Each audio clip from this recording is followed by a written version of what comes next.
All right, so we're diving deep into cryptocurrency today. Okay. You've been gathering a lot of info, it seems like. Yeah. Personal notes, encyclopedia entries, even some articles on investing. And we're going to cut through the hype, help you really grasp the core concepts. Sounds good. We might even uncover some surprising details along the way. I think we will.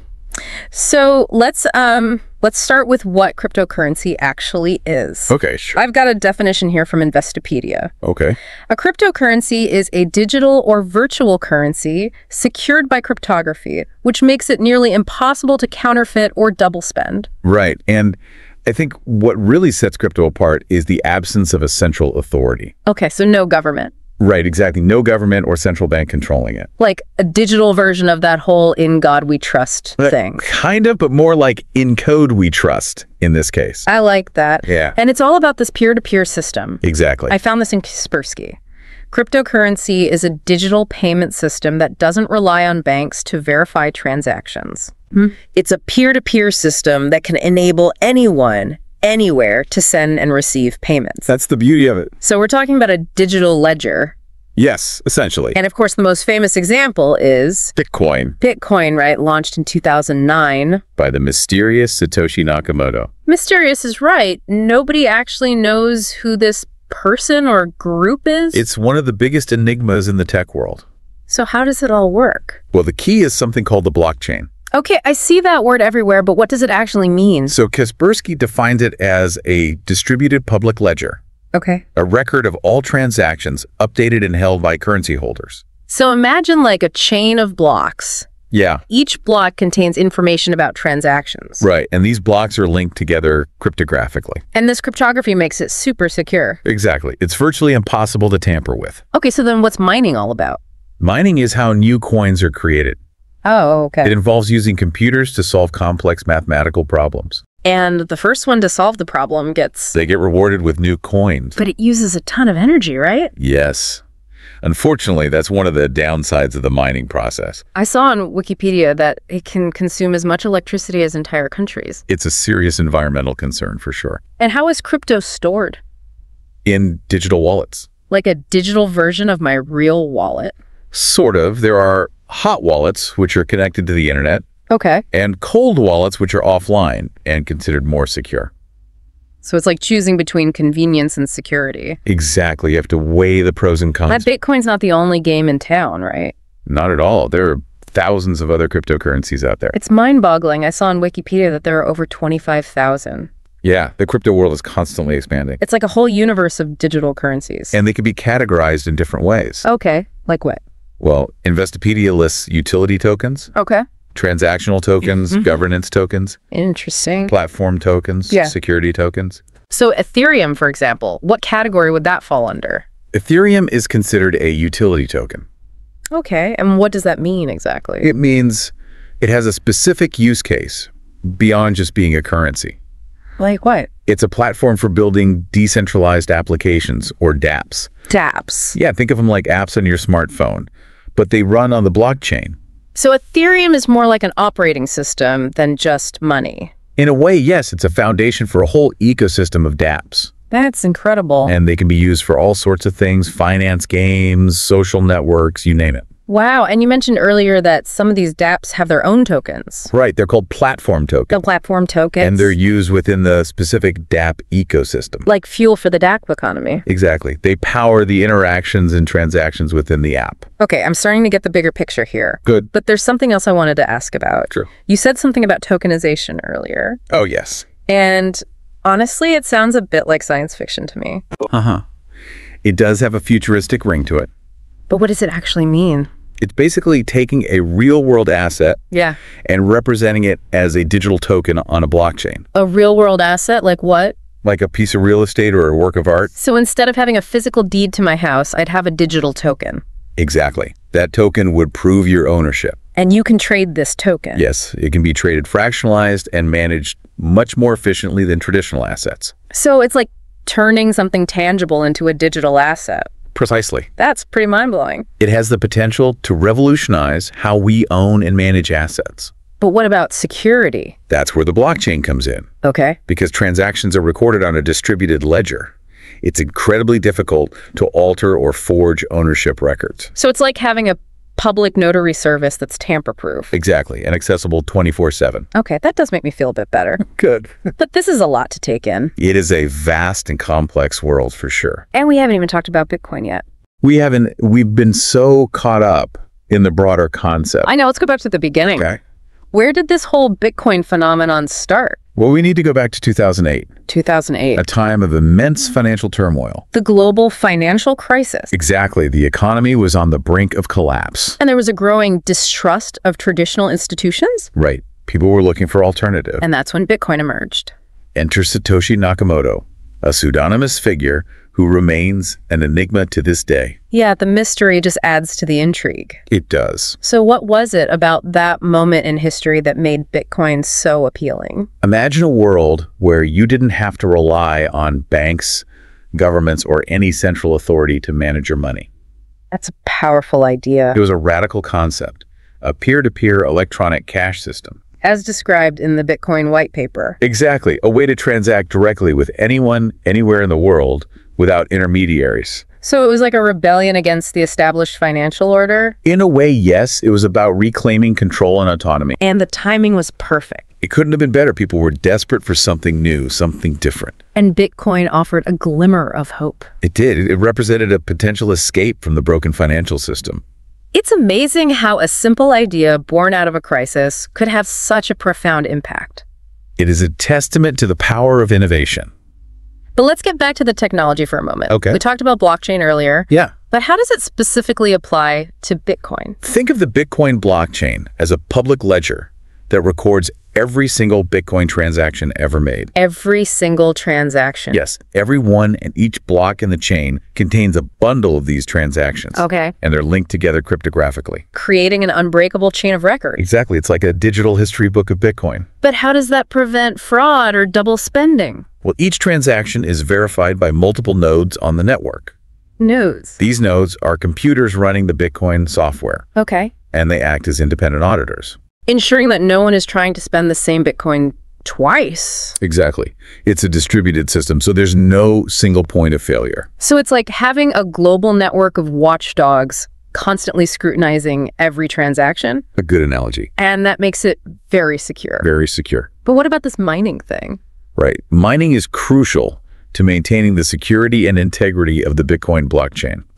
Remember those complex mathematical puzzles we discussed? Yes. Bitcoin miners are constantly competing to solve them. And the first one to find the solution. They get to add the next block of transactions to the chain. And they're rewarded with new Bitcoin. Exactly. It's like a digital gold rush. But how does that actually secure the network? The computational power required to solve those puzzles creates a barrier to entry. Okay. Anyone who wants to manipulate the blockchain would need to control a vast amount of computing power. Which is very difficult and expensive. Extremely. So it acts as a deterrent against attacks. So it's like an arms race? Sort of. The honest miners are constantly trying to outgun the potential attackers. And that explains why Bitcoin mining uses so much energy? Yes. The more computational power, the more secure the network, but also the higher the energy consumption. It's a trade-off. It is a significant one. And that's where proof of stake comes in, right? Exactly. It aims to achieve the same level of security without the massive energy footprint. Instead of brute force, it relies on economic incentives. Precisely, a more sustainable approach. Okay, that makes sense. But let's talk about something else that's been on my mind. Sure. Digital wallets. Okay. Where is my Bitcoin actually stored when I buy some? That's a good question and a common misconception. Is it just floating around in cyberspace? Not exactly. Your Bitcoin isn't actually stored anywhere. What? What you have is a private key, a long, unique code that gives you access to your Bitcoin on the blockchain. So it's like a password to a digital vault. It's a very good analogy. Okay, so it's not like a physical wallet where I can see my coins. Not the traditional sense. It's more like a secret code that unlocks my holdings. Precisely. And that private key is crucial. What happens if I lose it? If you lose it, you lose access to your Bitcoin. And there's no way to recover it? Unfortunately, no. Yikes. That's a bit scary. It is. It's important to keep your private key safe and secure. Are there different types of wallets? Yes, there are hot wallets and cold wallets. I've heard those terms, but what's the difference? Hot wallets are connected to the internet. Okay. They're convenient for everyday transactions, but more vulnerable to hacking. like keeping your cash in your pocket. Exactly. Convenient, but potentially risky. And cold wallets. Cold wallets are offline, typically stored on a physical device, like a USB drive. So it's like putting your money in a safe. More secure, but less accessible. So it depends on your needs and risk tolerance. Exactly. If you're dealing with large amounts of Bitcoin, a cold wallet is probably the way to go. Definitely the safer option. Okay. Safety first, especially when we're talking about digital gold. Absolutely. But let's shift gears for a moment. Okay. And talk about the elephant in the room. What's that? The darker side of Bitcoin. Yes. Its association with criminal activity. Right. The darknet markets, the scams, the whole shebang. It's an important topic to discuss. It does seem like whenever cryptocurrency comes up, there are these whispers about illicit activities. There's definitely perception that crypto is a haven for criminals.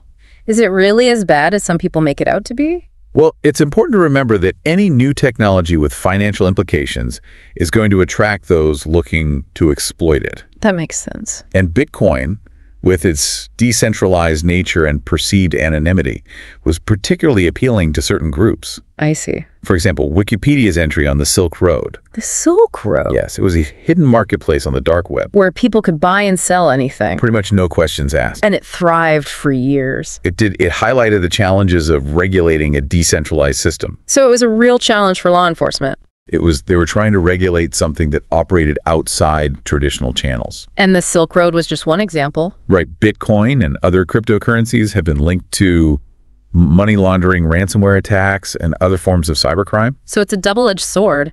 There's the potential for financial freedom and innovation. But also this undercurrent of criminal activity. Exactly. Yeah. Makes you wonder if the benefits outweigh the risks.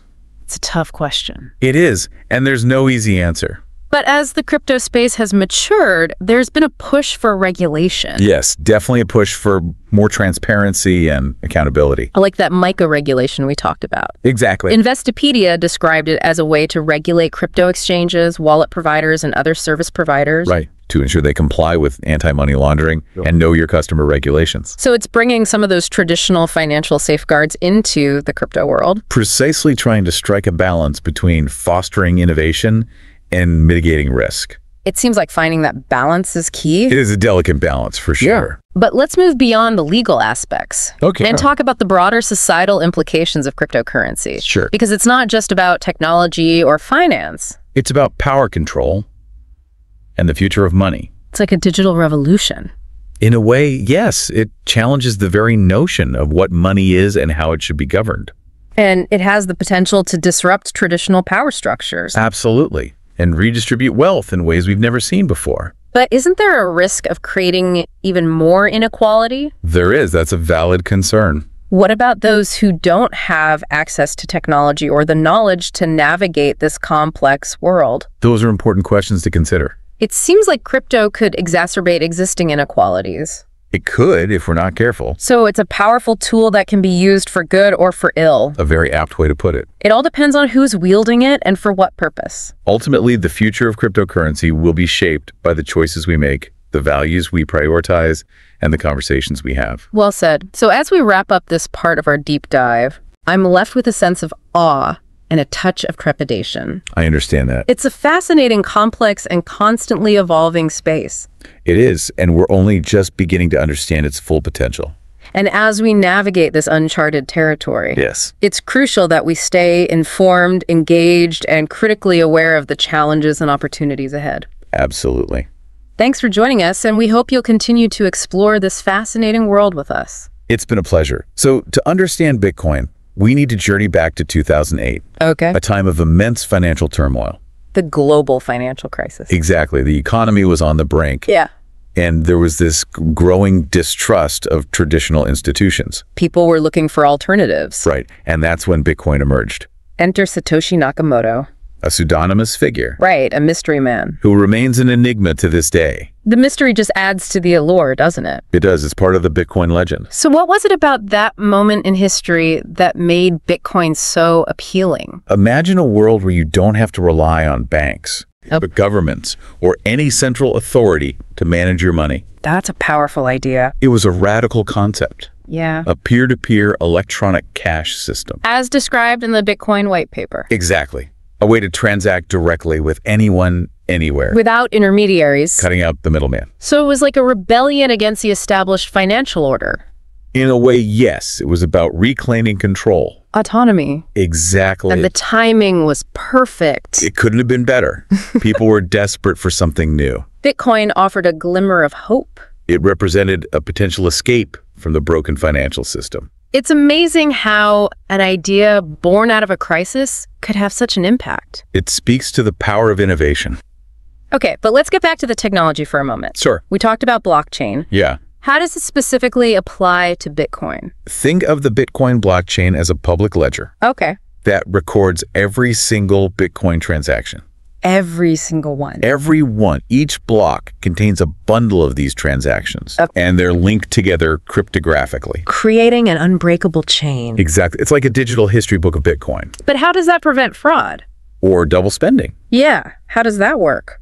Well, each transaction is verified by multiple nodes on the network. Nodes? These are computers running the Bitcoin software. Okay. They act as independent auditors. Making sure no one's cheating the system. Exactly. Ensuring that no one is trying to spend the same Bitcoin twice.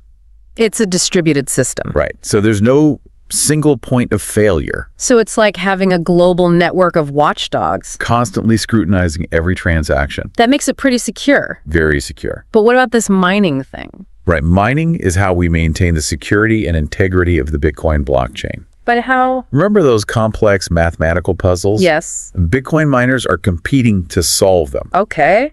The first one to find the solution gets to add the next block of transactions. There's the chain. To the chain. And they're rewarded with new Bitcoin. So it's like a digital gold rush. The fastest puzzle solver wins. But how does that secure the network? The computational power required to solve those puzzles creates a significant barrier to entry. So anyone who wants to manipulate the blockchain would need a ton of computing power. A vast amount, which is incredibly difficult and expensive. So it's like a deterrent. Exactly. It's like an arms race between the good guys and the bad guys. Sort of the honest miners trying to outgun the potential attackers. And that explains why Bitcoin mining uses so much energy. Yes. The more computational power, the more secure the network, but also the higher the energy consumption. It's a trade-off. A significant one for sure. And that's where proof of stake comes in. Exactly. More sustainable approach. Right. Instead of relying on brute force, it relies on economic incentives. Okay, so let's talk about digital wallets. Okay. Where is my Bitcoin actually stored? That's a common question and a bit of a misconception. Is it just floating around in cyberspace? Not exactly. Yeah. Your Bitcoin isn't actually stored anywhere.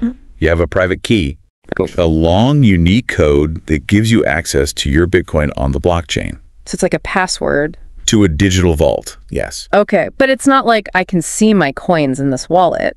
It's not a physical wallet. It's more like a key that unlocks my holdings. Exactly, and that private key is crucial. What if I lose it? If you lose your private key, you lose access to your Bitcoin. And there's no way to recover it? Unfortunately, no. That's a bit scary. It is very important to keep your private key safe. Are there different types of wallets? Yes, there are hot wallets and cold wallets. Okay, I've heard those terms, but what's the difference? Hot wallets are connected to the internet. Okay. They're convenient for everyday transactions. Easy to use. But they're more vulnerable to hack. So it's like keeping your cash in your pocket. Convenient, but potentially risky. What about cold wallets? Cold wallets are offline. Okay. Typically stored on a physical device like a USB drive. So it's like putting your money in a safe? More secure, but less accessible. Got it. So it depends on my needs and risk tolerance. Exactly. If I'm dealing with large amounts of Bitcoin, I probably want a cold wallet. Definitely for larger holdings, a cold wallet is the safer option. Safety first, especially when we're talking about digital gold. Absolutely. Okay, let's change gears for a moment and talk about the elephant in the room, Okay. the darker side of Bitcoin. Oh, yes. Its association with criminal activity. Right. The darknet markets the scams, the whole shebang. It's an important topic to discuss. Yeah, it does seem like whenever you hear about cryptocurrency, there's always talk about all this illegal stuff going on. It definitely has that reputation, right? Yeah. So is it really as bad as some people say? I mean, it's important to remember that anytime you have something new like this, especially when it comes to finance, there are going to be people who try to take advantage of it. That makes sense. And I think Bitcoin, with its decentralized nature and this idea that it's anonymous, it was kind of like a magnet for certain groups. Yeah. I see what you mean. Like, think about the Silk Road. The Silk Road, what is that? Oh, it was this hidden marketplace on the dark web. A hidden marketplace? Yeah, where people could buy and sell pretty much anything. Oh, wow, no questions asked. Pretty much. And it went on for years. Seriously? Yeah, which really showed how hard it is for law enforcement to try and regulate something like this. Yeah, because it's outside the traditional channels. Exactly. They're trying to regulate something that operates in a completely different way. So the Silk Road was just one example, I'm guessing. Oh, yeah. Bitcoin and other cryptocurrencies have been linked to all sorts of things. Money laundering, ransomware attacks, you name it. It's a double-edged sword then, isn't it? It is. You have this incredible potential for financial freedom and innovation. But then there's this darker side. Exactly. It makes you wonder if the good outweighs the bad. Yeah, it's a tough question to answer. It is. And there's no easy answer. But it seems like as the crypto space has matured, there's been more of a push for regulation. Oh, yeah. Definitely. People are starting to realize that we need some rules of the road. To make things safer and more transparent, Exactly. like that MiCA regulation we were talking about. Right. Investopedia said it's supposed to regulate crypto exchanges, wallet providers, and other service providers. To make sure they're following the rules about anti-money laundering and know your customer stuff. So it's bringing some of those traditional financial safeguards into the crypto world. Trying to make it a bit more mainstream and less like the Wild West. It's all about finding that balance, right? It is a delicate balance between promoting innovation and preventing harm. But let's zoom out for a minute and talk about the bigger picture. Okay. Because this isn't just about technology or finance, right? Yeah, it goes way beyond that. This is about power and control. And the future of money. Exactly. It's like a digital revolution. It is, in a way, it's challenging the way we think about money and who controls it. And it could disrupt traditional power structures. Absolutely. And it could even redistribute wealth in ways we've never seen before. But what about the people who don't have access to technology or the knowledge to understand all of this? That's a really important point.